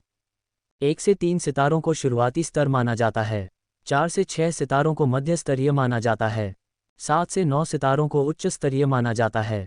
इसलिए यदि आप एक मध्य स्तरीय स्पिरिट मास्टर जादुई जानवर स्पिरिट मास्टर मैजिकल बीस्ट का सामना करते हैं और उसे हरा देते हैं, तो आपको मिलने वाली आध्यात्मिक शक्ति काफ़ी अधिक होगी। अग्नि राठौर ने 3 उल्टे कांटेदार हिम राक्षसों को मार डाला और कुल 5 सितारों को रोशन किया। अगर अग्नि राठौर का नाम प्रदर्शित किया जाता तो वह निश्चित रूप से प्रथम स्थान पर होती। हालांकि जैसे ही बूढ़े फैंग अग्नि राठौर की प्रशंसा कर रहे थे, उन्होंने अचानक कुछ देखा। अग्नि राठौर के माथे को रोशन करने वाले सितारे बुझे हुए दियों की तरह एक एक करके भूरे हो गए। जल्द ही सभी 5 रोशन सितारे अंधेरे काले हो गए और अपनी प्रारंभिक अवस्था में वापस आ गए जब उन्होंने पहली बार हेडबैंड प्राप्त किया था। बूढ़े फैंग की तो बात ही छोड़िए, यहाँ तक कि अग्नि राठौर ने भी अब इस समस्या पर ध्यान दिया था। उसने सबसे पहले महसूस किया कि कुछ गड़बड़ है। अभी अभी हेडबैंड में जमा हुई आध्यात्मिक ऊर्जा ऐसा लगता है जैसे पूरी तरह से गायब हो गई है, हवा में विलीन हो गई है। ड्रॉप टपकना। बूढ़े फैंग ने तुरंत अग्नि राठौर को एक आध्यात्मिक संदेश भेजा और उससे सीधे बात की। लड़की अग्नि, क्या हुआ? तुम्हारा सितारा भूरा क्यों हो गया है? अग्नि राठौर परेशान दिख रही थी। मुझे नहीं पता, ऐसा लगता है जैसे ये बिना किसी चेतावनी के अचानक गायब हो गया है। दादाजी। बूढ़े फैंग, क्या हुआ? पिता दादाजी के समान और पुत्री पोती के समान ने एक दूसरे को देखा, दोनों कुछ हद तक चकित थे। बूढ़े फैंग ने सबसे पहले प्रतिक्रिया दी। लड़की, चिंता मत करो, अभी 7 दिन बाकी हैं। हम निश्चित रूप से तब तक पता लगा लेंगे। अग्नि राठौर रोना चाहती थी, लेकिन उसकी आंखों में आंसू नहीं थे। उसने मूल रूप से 7 सितारों को जल्दी से रोशन करने की योजना बनाई थी ताकि वह मध्य वन सेंट्रल फॉरेस्ट की ओर भाग सके और फ्रॉस्ट सोल बर्फ की आत्मा प्राप्त करने का प्रयास कर सके। लेकिन अब चीज़ें थोड़ी जटिल हैं। अग्नि राठौर को जरा भी अंदाजा नहीं था कि उसकी परेशानी तो बस शुरू ही हुई थी। तभी दूर से आते कदमों की आहट सुनाई दी। हाँ, क्या यहाँ कोई है? सब लोग सावधान रहें, मुझे एक जादुई जानवर की गंध आ रही है और यह कम से कम एक मध्य स्तरीय स्पिरिट मास्टर जादुई जानवर है। आवाज़ सुनकर अग्नि राठौर फैंग वू स्वाभाविक रूप से पीछे मुड़ी। फिर उसने 6 लोगों की एक छोटी टीम समूह देखी। वाह, उस मध्य स्तरीय स्पिरिट मास्टर जादुई जानवर को किसने मारा? 1, 2 और एक और है। कुल 3 उल्टे कांटेदार हिमराक्षस। अद्भुत। 6 लोगों की यह छोटी टीम जल्द ही अग्नि राठौर के सामने आ गई। अग्नि राठौर। समूह में से किसी ने अग्नि राठौर को पहचान लिया और आश्चर्य से कहा, तुम मुझे जानती हो? अग्नि राठौर ने उसकी ओर देखा। वह लड़की इतनी गुस्से में थी कि वह लगभग गिर ही गई। मैं हुओ यिन हूँ। लड़की ने अग्नि राठौर पर जोर से चिल्लाकर कहा। हुओ यिन। अग्नि राठौर ने लड़की को देखा और त्योरियां चढ़ाईं। हुओ यिन कौन है? वह लड़की इतनी गुस्से में थी कि उसे लगा जैसे उसे खून की उल्टी हो जाएगी। आसपास के सभी लोगों ने हुओ यिन को उलझन में देखा। जब सभी को गर्वित हिम क्षेत्र ओशी स्नोफील्ड में टेलीपोर्ट स्थानांतरित किया गया था तो हर कोई बिखर गया था और एक दूसरे को जानने वाले लोग अलग हो गए थे। इसलिए ये 6 लोगों की टीम भी अस्थायी रूप से एक साथ आई थी। रास्ते में हुओ यिन ने सभी को अग्नि राठौर के साथ अपनी मुलाकात के बारे में बताया था कि वह कितनी नकली और पाखंडी थी। सभी ने स्तब्ध होकर सुना था। तो अग्नि राठौर ऐसी है। अब हुओ यिन अग्नि राठौर से मिलती है, लेकिन अग्नि राठौर कहती है कि वह हुओ यिन को नहीं जानती। एक पल के लिए सभी ने हुओ यिन को अजीब नज़रों से देखा। हुओ यिन घबरा गई। अग्नि राठौर, तुम मुझे कैसे नहीं पहचान सकती? हम पहले मिल चुके हैं। अग्नि राठौर ने उसे उलझन भरे भाव से देखा। हुओ यिन ने तुरंत कहा, मोयाजाई में तुम और ये याफे। मैं ये याफेई की दोस्त हूँ। और त्यानक्सिया लॉटियांगसिया लू। क्या तुम्हें याद है, हम सच में मिले थे? अग्नि राठौर ने ओह के साथ जवाब दिया और कहा, मुझे याद नहीं है। हुओ यिन। बाकी सभी लोग हुओ यिन को देख रहे थे। उसने पहले अग्नि राठौर को इतना बदनाम किया था, लगभग उसे कफ थूक में बदलने की हद तक, लेकिन दूसरे व्यक्ति ने बस लापरवाही से कह दिया, उसे पहले कभी नहीं देखा, कुछ भी याद नहीं। ये हुओ यिन के चेहरे पर एक भारी तमाचे जैसा था जिससे वह चकरा गई और भटक गई। हुओ यिन ने गुस्से में अपने पैर पटके, लेकिन चूंकि दूसरे व्यक्ति को उसके बारे में कुछ भी याद नहीं था, इसलिए वास्तव में वह कुछ नहीं कर सकती थी। अचानक हुओ यिन की आंखें चमक उठीं। इस कांटेदार हिम राक्षस को किसने मारा? कौन इतना शक्तिशाली है? वह विशेषज्ञ एक्सपर्ट योद्धा कहाँ है? सभी ने अग्नि राठौर की ओर देखा, क्योंकि जब वे पहुंचे तो वह वहां अकेली थी। अग्नि राठौर ने शांति से कहा, ओह, ये बहुत करीब है फिर भी बहुत दूर है। क्या? हुओ यिन के बगल में फैंग जुएयू नाम की एक लड़की ने आश्चर्य से पूछा, तुम? अग्नि राठौर ने सिर हिलाया। हुओ यिन ने उपहास किया, अगर ये तुम्हारा काम था तो तुम्हारे माथे पर सितारा रोशन क्यों नहीं है? अग्नि राठौर, ये सच में एक दुखद विषय है। फैंग जुएयू और उसके समूह ने अग्नि राठौर को संदेह की दृष्टि से देखा। अग्नि राठौर, मैं भी जानना चाहती हूँ। हुओ यिन ने उपहास करते हुए कहा, तुम सच में खुद की चापलूसी करना जानती हो? क्या तुम्हारे पास थोड़ी सी भी आध्यात्मिक शक्ति है? क्या तुम उल्टे कांटेदार हिम राक्षसों को मार सकती हो? क्या तुम्हें पता भी है कि वे 3 उल्टे कांटेदार हिम राक्षस किस स्तर लेवल के हैं? ये 2 बड़े कांटेदार हिम राक्षस ऐसी आध्यात्मिक ऊर्जा बिखेरते हैं जो स्पिरिट सेक्ट आत्मा संप्रदाय क्षेत्र के मध्य स्तर पर है, ठीक है? और यह छोटा कांटेदार हिम राक्षस, अगर मैं गलत नहीं हूं, तो इसकी ताकत स्पिरिट सेक्ट के शुरुआती चरण में है, या कम से कम स्पिरिट सेक्ट के 3 सितारा स्तर 3 स्टार लेवल पर है। हुओ यिन ने एक व्यंग्यात्मक नज़र से अग्नि राठौर को देखा, और फिर भी, तुम में ये कहने की हिम्मत है कि तुमने तीनों स्पिरिट सेक्ट जादुई जानवरों को मार डाला? अग्नि राठौर, तुम इतनी अनिच्छुक क्यों हो? इससे पहले कि हुओ यिन अपनी बात पूरी कर पाती, अग्नि राठौर ने हल्की मुस्कान दी और पूछा, तुम्हारी ताकत क्या है? पहले स्तर की आत्मा गुरु स्पिरिट मास्टर। बहुत शक्तिशाली नहीं, लेकिन कम से कम तुमसे तो अधिक शक्तिशाली। हालांकि इससे पहले कि हुओ यिन अपनी बात पूरी कर पाती, अग्नि राठौर ने अपना हाथ उठाया और उसके चेहरे पर एक जोरदार थप्पड़ जड़ दिया। चटाक। थप्पड़ बहुत तेज और भारी था। वहां मौजूद हर कोई आश्चर्य से अग्नि राठौर को घूरने लगा। हुओ यिन पूरी तरह से स्तब्ध रह गई और कोई प्रतिक्रिया नहीं दे सकी। अग्नि राठौर ने हल्की मुस्कान दी, स्पिरिट सेक्ट का एक सितारा स्तर, क्या बस इतना ही? कुछ खास नहीं। हुओ यिन को थप्पड़ मारने के बाद अग्नि राठौर लंबे डग भरते हुए आगे बढ़ गई। हुओ यिन, अग्नि राठौर, तुम वहीं रुको। तुम अभी के अभी वहीं रुको। हालांकि अग्नि राठौर उस जगह से ओझल हो चुकी थी, दूर दूर तक एक छोटा सा काला बिंदु भी दिखाई नहीं दे रहा था। वह गति क्या सच में इतनी तेज थी? सभी ने हुओ यिन की ओर देखा। फैंग जुएयू ने हुओ यिन की ओर सवालिया नज़र से देखा, क्या तुमने यह नहीं कहा था कि अग्नि राठौर के पास कोई साधना शक्ति नहीं है? हुओ यिन ने गुस्से में अपना पैर पटका, शुरुआत से ही उसके पास कोई साधना नहीं थी। फैंग जुएयू, अगर उसके पास सच में कोई साधना नहीं है, तो वह तुम जैसी स्पिरिट सेक्ट के पहले स्तर की साधिका को थप्पड़ कैसे मार सकी? एक अन्य लड़की जूकिंग ने एक अजीब नज़र से हुओ यिन को देखा, और तुम्हें थप्पड़ मारने के बाद तुम उसका पीछा तक नहीं कर सकी। तुम मुझसे सवाल कर रही हो। हुओ यिन आग बबूला हो गई। क्या तुम्हें पता भी है कि देवी मोहिनी के साथ मेरे कितने अच्छे संबंध हैं?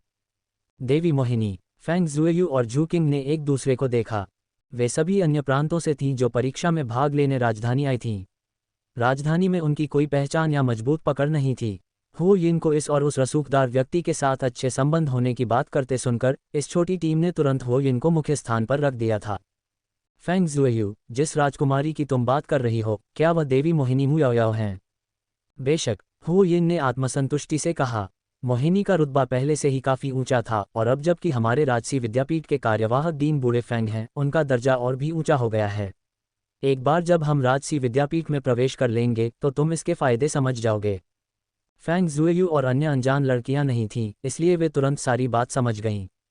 अगर वे मोहिनी का दामन थाम लेती हैं तो इस नई जगह और नए लोगों के बीच इन नए छात्रों को राजसी विद्यापीठ में कोई सता नहीं पाएगा। ये सोचकर हर कोई हुओ यिन की चापलूसी करने और अग्नि राठौर की निंदा करने लगा। हुओ यिन तुरंत फिर से घमंड में आ गई। लेकिन इन तीनों उल्टे कांटेदार हिम राक्षसों को किसने मारा? फेंग जुएयू ने उत्सुकता से पूछा। यह अग्नि राठौर तो नहीं हो सकती, उसके माथे पर एक भी सितारा रोशन नहीं है। फिर यह कौन हो सकता है? हर कोई उत्सुक था और आपस में चर्चा कर रहा था। हालांकि चाहे वे जितनी भी बातें कर लें, उन्हें कोई जवाब नहीं मिल सका। उस समूह से अलग होने के बाद अग्नि राठौर पाले रिम आइस के अंदर एक गहरे बर्फीले गड्ढे में ओझल हो गई। कांटेदार हिमराक्षस के साथ भीषण लड़ाई के बाद अग्नि राठौर का शरीर थक चुका था और उसे स्वस्थ होने की जरूरत थी। इसके अतिरिक्त वह ये भी जानना चाहती थी कि उसकी आध्यात्मिक ऊर्जा रहस्यमय तरीके से कहाँ गायब हो गई थी। शरीर में साधना का एक चक्र पूरा होने के बाद जैसे ही अग्नि राठौर स्पिरिट सेक्ट के छठे स्तर 6 स्टार पर कदम रखने वाली थी, वह अचानक चौंक गई। बड़ी मेहनत से इकट्ठी की गई आध्यात्मिक ऊर्जा एक अविश्वसनीय गति से विलीन हो रही थी। सब कुछ गायब हो गया। अग्नि राठौर की आंखें फटी रह गईं। ये कैसे संभव है? मेरी आध्यात्मिक शक्ति इस तरह कैसे गायब हो सकती है? अग्नि राठौर जानती थी कि काव्या स्वर्णिका अब स्पिरिट वेनरेबल के स्तर पर पहुंच चुकी थी। वह खुद भी बहुत तेजी से आगे बढ़ रही थी। कुछ ही दिनों में वह प्रथम स्तर की आत्मा गुरु से सीधे 5वें स्तर की आत्मा गुरु बन गई थी। ये प्रगति किसी अन्य के लिए अकल्पनीय थी, लेकिन ये बढ़ गया था। इससे पहले कि वह कुछ समझ पाती, उसके द्वारा इकट्ठा की गई सारी आध्यात्मिक ऊर्जा विलीन हो गई। कांटेदार हिमराक्षस को मारने से उसे जो आध्यात्मिक ऊर्जा मिली थी वह गायब हो गई थी, जो काफी बुरा था। लेकिन अब उसने जो आध्यात्मिक ऊर्जा खुद अपनी साधना से प्राप्त की थी वह भी गायब हो गई थी। यह क्या मजाक है? अग्नि राठौर के चेहरे पर आश्चर्य और संदेह के भाव छा गए। उसने बार बार अपने शरीर की जांच की, लेकिन चाहे उसने कितनी भी कोशिश की, उसे अपने शरीर में कोई खराबी नहीं मिली। तभी खर्राटे खर्राटे, अग्नि राठौर यहाँ सू लुओ नाम आया है, लेकिन कहानी के अनुसार यह अग्नि राठौर है को एक नींद भरी आवाज सुनाई दी। उसने अपने कपड़ों के अंदर छाती के पास से हथेली के आकार की एक छोटी सी चीज निकाली। राठौर घराने की जमीन यहाँ फीनक्स अर्थ का अर्थ शायद कोई छोटा जादुई जीव है। उसका छोटा बाघ का बच्चा। अग्नि राठौर ये देखकर आश्चर्यचकित रह गई कि उसका छोटा बाघ का बच्चा फेंग जियोतू फंगशाओटू गहरी नींद में सो रहा था, लगभग बेहोशी की हालत में। उसका चेहरा गुलाबी था और उसे समय बीतने का जरा भी एहसास नहीं था। और अग्नि राठौर को यह देखकर आश्चर्य हुआ कि फेंग जियोतू के बाल फर एक भंवर की तरह काम कर रहे थे और धीरे धीरे आध्यात्मिक ऊर्जा को सोख रहे थे। आध्यात्मिक ऊर्जा सोख रहा है। अग्नि राठौर तुरंत स्तब्ध रह गई। क्या ऐसा हो सकता है कि फेंग फंगटूटू ने उसके शरीर से सारी आध्यात्मिक ऊर्जा सोख ली हो? इसी सवाल को ध्यान में रखते हुए अग्नि राठौर ने फेंग जियोतू को पलटा, उसके छोटे और गोल पेट पर अपना गोरा और जैद जैसा कोमल हाथ फेरा और थोड़ी सी आध्यात्मिक ऊर्जा उसके अंदर प्रवाहित की। वह पहचानी हुई आध्यात्मिक ऊर्जा थी, एक दूसरे में घुलमिल जाने वाली शक्ति।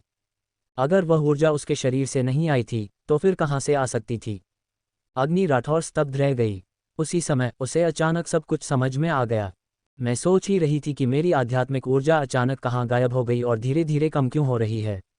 तो ये तुम थे, छोटे शैतान। अग्नि राठौर ने अपनी लंबी पतली उंगलियों से फेंग जियोतू के माथे पर हल्का सा प्रहार किया, लेकिन वह नन्हा जीव बस अपने हाथ और पैर फैलाकर लेटा रहा। सोते हुए उसका छोटा सा चेहरा लाल हो गया था। उसे इस बात की कोई परवाह नहीं थी कि कितना समय बीत गया है और वह दुनिया के कामकाज से पूरी तरह अनजान था। अग्नि राठौर, क्या करूं? अग्नि राठौर को भी समझ नहीं आ रहा था कि क्या किया जाए। हालांकि वह स्पष्ट रूप से महसूस कर सकती थी कि जैसे जैसे आध्यात्मिक ऊर्जा प्रचुर मात्रा में उसे मिल रही थी, वैसे वैसे उस छोटे जीव की शक्ति लगातार बढ़ रही थी।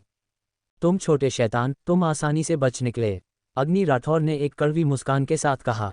अग्नि राठौर असहाय थी, लेकिन उसके पास कोई चारा नहीं था। तुम छोटे जीव, तुम हमेशा अपनी आध्यात्मिक ऊर्जा पूरी तरह से भर सकते हो, है ना? अग्नि राठौर ने सोचा कि एक बार जब इस छोटे जीव की आध्यात्मिक ऊर्जा पूरी तरह से भर जाएगी, तो अंततः आगे बढ़ने तरक्की करने की बारी उसकी होगी। ये सोचकर अग्नि राठौर ने फैंग जियोतू को वापस अपने कपड़ों के अंदर गोद में छिपा लिया और बर्फ के गड्ढे से बाहर निकलकर अपने रास्ते पर चल पड़ी।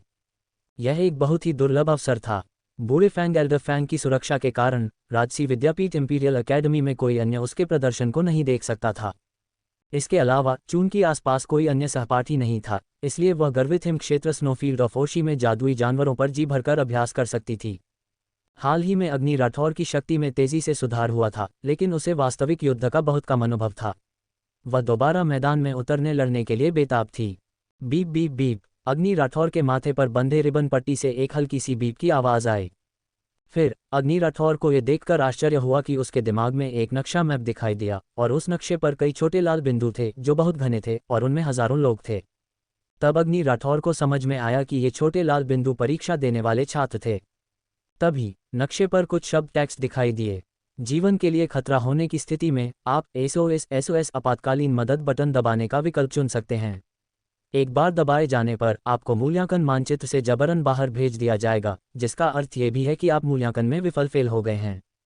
कृपया इस बटन का उपयोग सावधानी से करें। इस समय न केवल अग्नि राठौर बल्कि प्रत्येक उम्मीदवार के दिमाग में ऐसा ही नक्शा और व्याख्यात्मक पाठ था। अग्नि राठौर ने घने लाल बिंदुओं पर नजर डाली। अंदर आने वाले कुल 1000 उम्मीदवार थे, लेकिन अब नक्शे पर केवल 950 छोटे लाल बिंदु बचे थे। दूसरे शब्दों में आधे घंटे से भी कम समय में 50 उम्मीदवारों ने मूल्यांकन परीक्षा छोड़ने का विकल्प चुना। यह मूल्यांकन अत्यंत कठिन था। विशाल मैदान में एक उम्मीदवार जिसने हार मानने का फैसला किया था, उसे टेलीपोर्टेशन एरे जादुई द्वार द्वारा बाहर फेंक दिया गया और वह मैदान में गिर पड़ा। वह खून से लथपथ था, उसके सिर में एक छेद था और उसका आधा दाहिना कान गायब था। वह खून से सना हुआ एक लोथड़ा लग रहा था, जो सच में एक चौंकाने वाला दृश्य था। मैदान में इतने सारे लोग थे जो सभी सूची में हो रहे बदलावों को घूर रहे थे और मूल्यांकन के विवरण जानने के लिए उत्सुक थे। ऐसे में ऐसे उम्मीदवार को देखकर वे कैसे उत्साहित नहीं होते। हालांकि इससे पहले कि वे उस पर झपटते, राजसी विद्यापीठ इंपीरियल अकेडमी के रक्षक पहले ही एक स्ट्रेचर मरीज को ले जाने वाला बिस्तर ले आए थे। परीक्षार्थी को उस पर लिटाया और पलक झपकते ही उसे वहां से ले गए। एक पल के लिए मैदान में सन्नाटा छा गया। अगर मैं गलत नहीं हूं तो यह उम्मीदवार झाओ तियानज़े होना चाहिए, है ना? तुम उसे जानते हो। मैं उसे जानता हूं, लेकिन वह मुझे नहीं जानता। झाओ तियानज़े प्रांत के गवर्नर का बेटा है। वह तियानज़े प्रांत में सबसे अधिक अंक प्राप्त करके यहाँ परीक्षा देने आया था। मुझे उम्मीद नहीं थी कि वह इतनी जल्दी बाहर हो जाएगा। यह मूल्यांकन बहुत ही कठिन था। तियानज़े प्रांत के गवर्नर का बेटा इतनी आसानी से बाहर हो गया। ये सही है, ये पियरलेस स्नोफील्ड अद्वितीय हिम क्षेत्र पियरलेस स्नोफील्ड है, जो 7 मूल्यांकन स्थलों में सबसे कठिन है। ये केवल यही कहा जा सकता है कि झाओ तियानज़े बदकिस्मत था। मैंने सुना है कि जब उसे अंदर टेलीपोर्ट स्थानांतरित किया गया था, तो वह सीधे तीसरे वलय थर्ड रिंग क्षेत्र में जा गिरा था। जैसे ही वह उठा, उसका सामना एक 3 सितारा स्पिरिट मास्टर जादुई जानवर से हुआ। इससे पहले कि वह कोई प्रतिक्रिया दे पाता, उसे बेहोश कर दिया गया। तीसरा वलय क्षेत्र थर्ड रिंग एरिया। तीसरा वलय क्षेत्र शुरुआती स्तर के स्पिरिट मास्टर जादुई जानवरों का इलाका है। अगर मुझे सही याद है तो तीसरा वलय क्षेत्र पहले सबसे ऊंचा क्षेत्र हुआ करता था।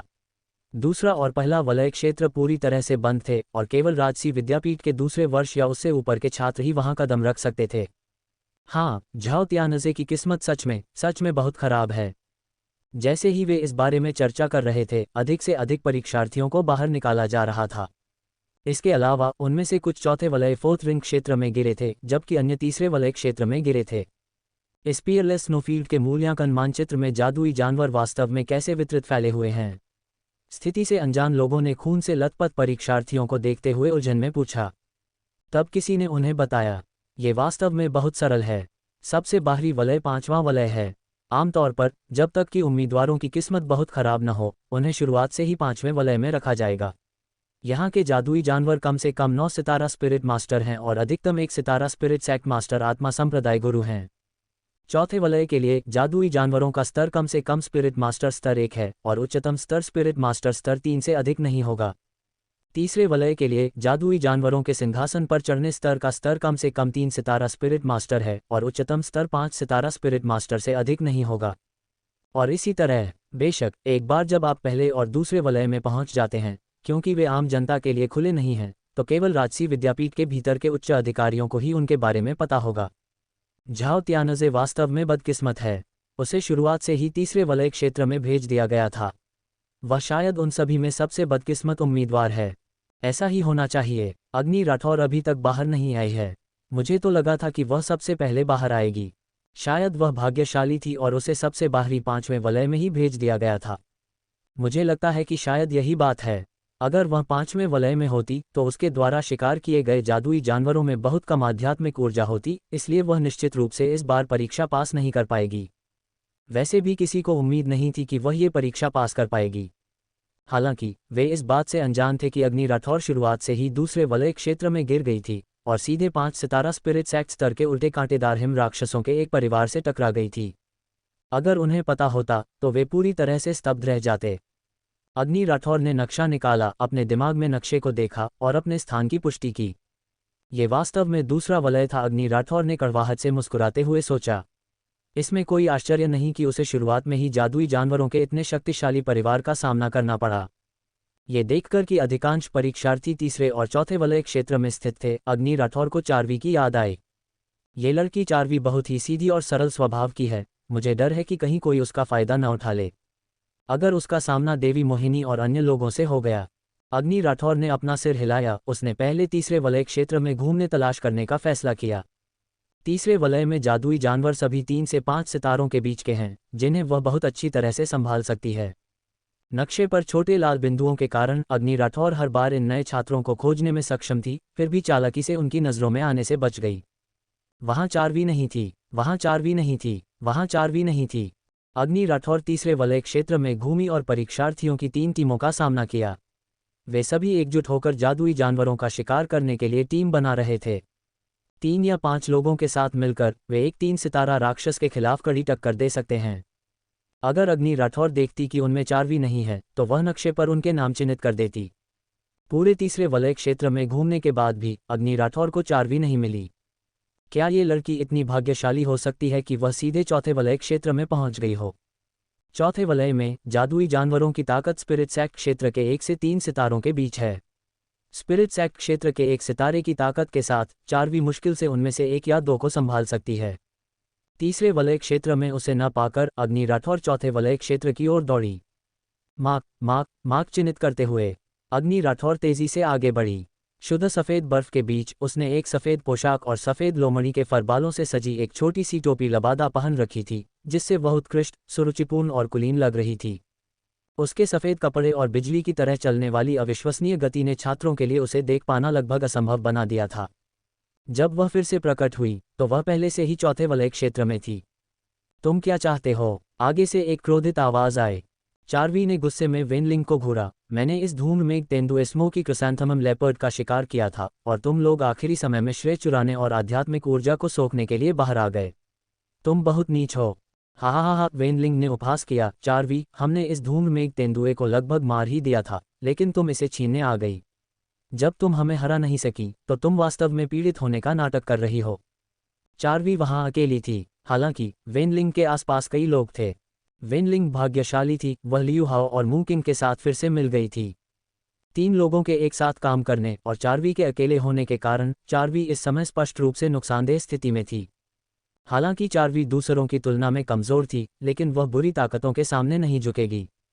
चारवी, तुम ही मुझ पर पहले आरोप लगा रही हो। वेनलिंग ने आत्मसंतुष्टि से कहा, तुम ही वो हो जिसने मुझ पर पहले आरोप लगाया।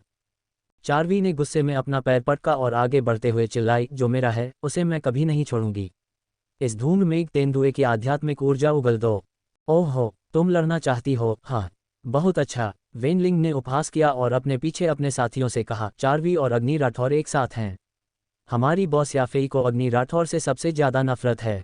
अगर हम इसे हरा दें और इसे सबसे पहले राजकुमारी मोहिनी को सौंप दें तो क्या ये वफादारी की सबसे अच्छी शपथ नहीं होगी?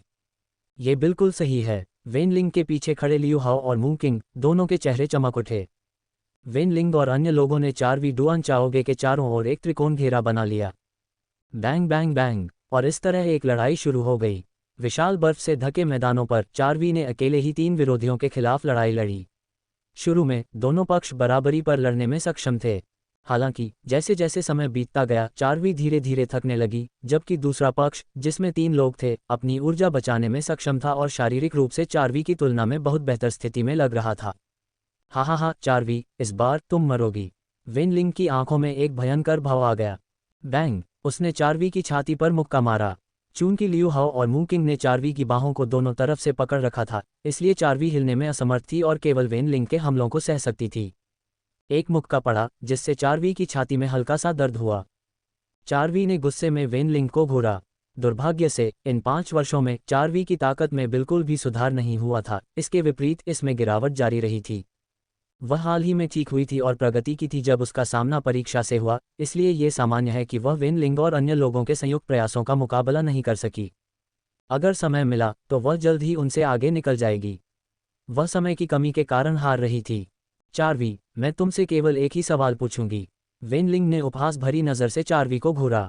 अगर तुम बस इतना कह दो कि अग्नि राठौर एक नीच लड़की स्लट है, तो हम तुम्हें जाने देंगे। वेनलिंग बहुत चालाक है।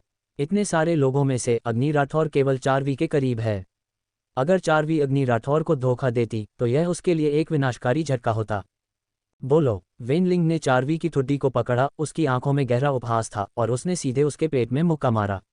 अभी बोलो। खांसी खांसी खांसी, दर्द हो रहा है। वेनलिंग की ताकत कम से कम स्पिरिट सेक्ट के पहले स्तर पर थी, इसलिए उसने एक मुक्के में अपनी पूरी ताकत का इस्तेमाल किया।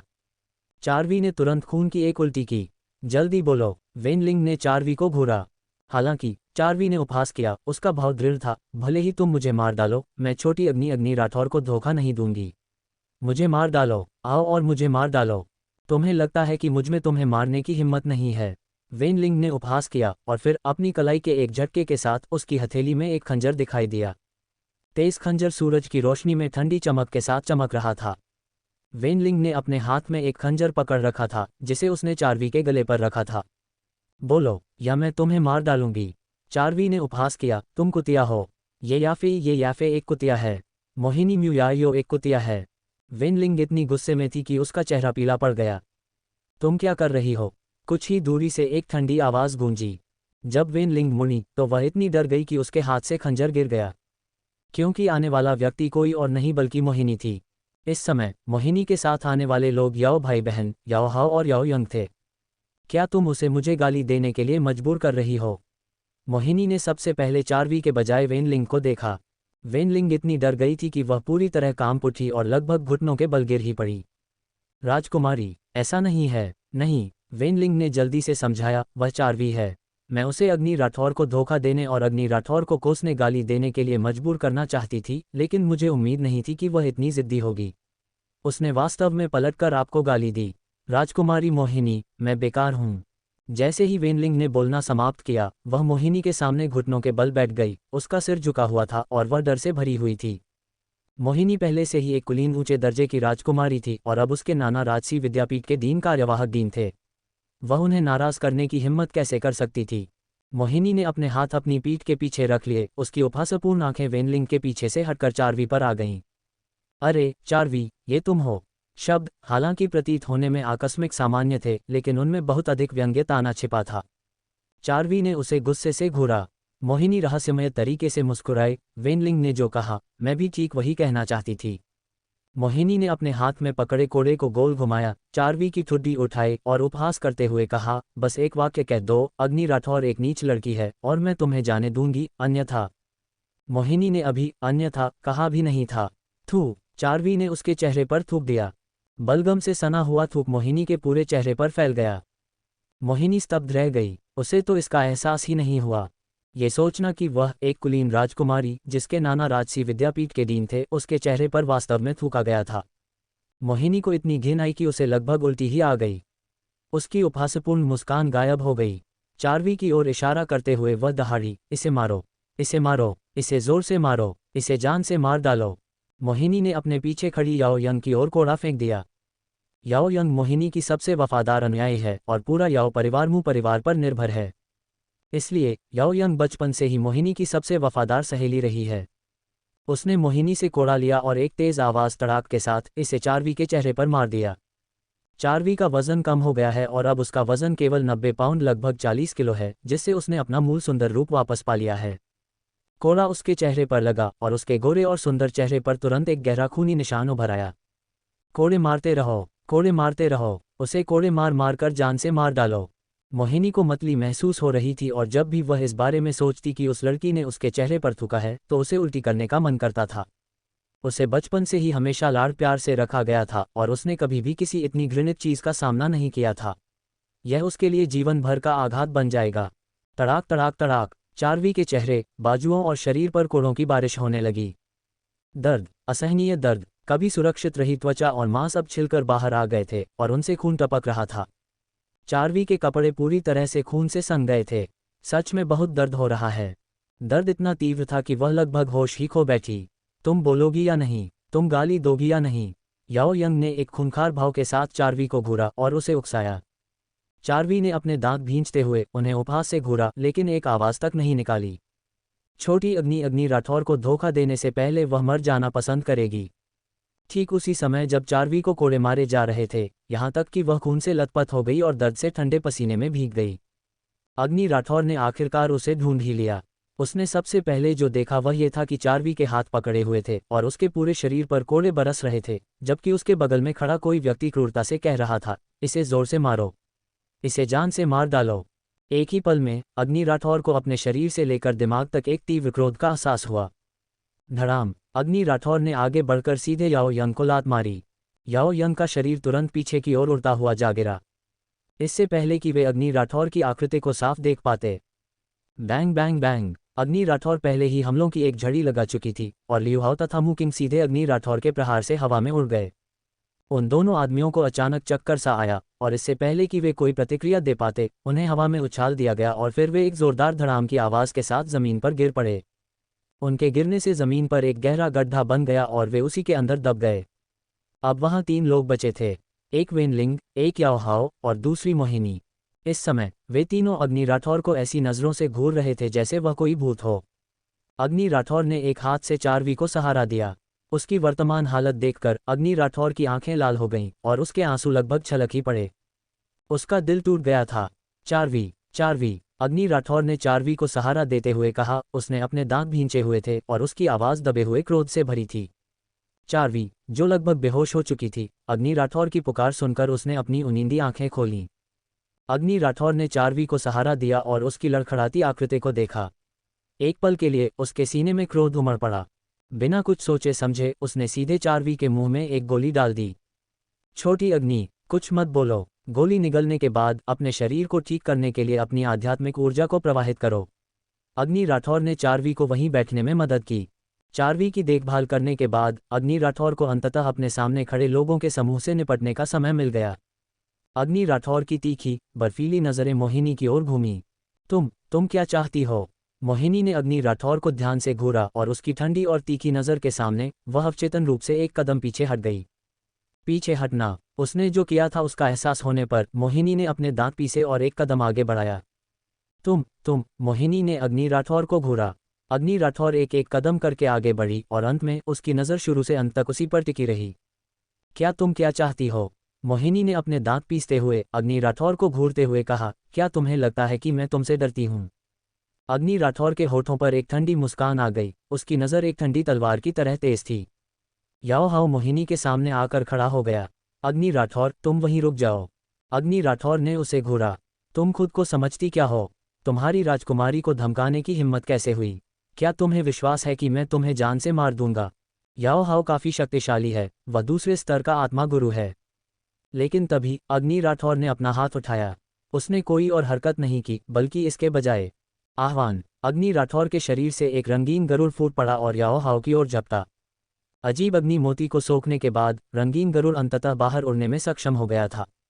मूल रूप से इसका शरीर केवल एक हथेली के आकार का था, लेकिन इस समय इसका शरीर तुरंत बड़ा हो गया और एक विशाल गरुड़ की तरह अपने पंख फैला लिए। दहाड़ विशाल गरुड़ ने अपनी तेज चोंच खोली और उसके मुंह से नारंगी लाल लपटें फूट पड़ीं। एक ही पल में लपटें आसमान की ओर उठ गईं। लपटों का एक झोंका याओ हाओ की छाती की ओर गया। वूश! याओ हाओ चौकन्ना नहीं था और सीधे इस लपटों की फुहार की चपेट में आ गया। याओ हाओ ने दर्द से एक तीखी और दयनीय चीख निकाली। उसकी छाती के कपड़े जल गए थे और लपटें सीधे उसके मांस में घुस गईं। याओ हाओ इतने दर्द में था कि उसकी आंखों में आंसू आ गए। उसने तुरंत प्रतिक्रिया दी और आगे की ओर छलांग लगाते हुए बर्फ के ढेर में लौटने लगा। वे अब बर्फ से ढके एक मैदान पर थे जिसके चारों ओर बर्फ ही बर्फ थी। उसने सोचा कि उसके इस तरह लौटने से लपटें बुझ जाएंगी, लेकिन ऐसा नहीं हुआ। रंगीन गरुड़ की लपटें विक्रम सिंह से प्राप्त की गई थीं। ऐसी अजीब आग इतनी आसानी से कैसे बुझ सकती है? याओ हाओ अपनी छाती पीटते हुए जमीन पर लौटता रहा, लेकिन लपटें केवल बढ़ती गईं और आगे ही आगे फैलती गईं। ये देखकर वेनलिंग स्तब्ध रह गई। कितना अद्भुत पक्षी है! कितना भयानक पक्षी है! अग्नि राठौर को इतना शक्तिशाली मददगार कहाँ से मिल गया? वेनलिंग जानती थी कि मोहिनी की ताकत याओ हाओ जितनी अच्छी नहीं थी। यदि याओ हाओ इस तरह एक ही चाल में हार गया तो मोहिनी भी निश्चित रूप से अपनी रक्षा नहीं कर सकती। ये सोचकर कि उसने अभी अभी चार्वी को कैसे परेशान किया था, वेनलिंग के दिल में सिहरन दौड़ गई। वह मुड़ी और भागने लगी। अगर वह उन्हें नाराज करने का जोखिम नहीं उठा सकती तो क्या वह कम से कम उनसे बच नहीं सकती? हालांकि वह बमुश्किल मुड़ी ही थी कि अग्नि राठौर की ठंडी तेज नजरें उसकी पीछे हटती हुई आकृति पर टिक गईं और उसने एक भयानक हंसी बिखेरी। वेनलिंग, तुम्हें क्या लगता है तुम कहाँ भाग सकती हो? वास्तव में इतनी अच्छी याददाश्त के साथ अग्नि राठौर को हो यिन और वेनलिंग के नाम कैसे याद नहीं होंगे? उसका पहले का ये बयान कि वह हो यिन को याद नहीं कर पा रही थी, बस उसे शर्मिंदा करने का एक तरीका था। जैसे ही अग्नि राठौर ने बात की, वेनलिंग इतनी डर गई कि उसका शरीर कांपने लगा। बिना कुछ सोचे समझे वह भाग खड़ी हुई। हालांकि याओ हाओ आग की खौफनाक लपटों में जलकर राख हो रहा है और मोहिनी का घमंड खौफ में बदल चुका है। जान बचाकर भागती हुई वेनलिंग पर अग्नि की वो खौफनाक मुस्कान। तुम्हें क्या लगता है तुम कहाँ भाग सकती हो? क्या अग्नि इन सबको इसी बर्फीले मैदान में जिंदा दफना देगी, या मोहिनी के दीन नाना उसे बचा लेंगे? जानने के लिए देखिए अगला एपिसोड।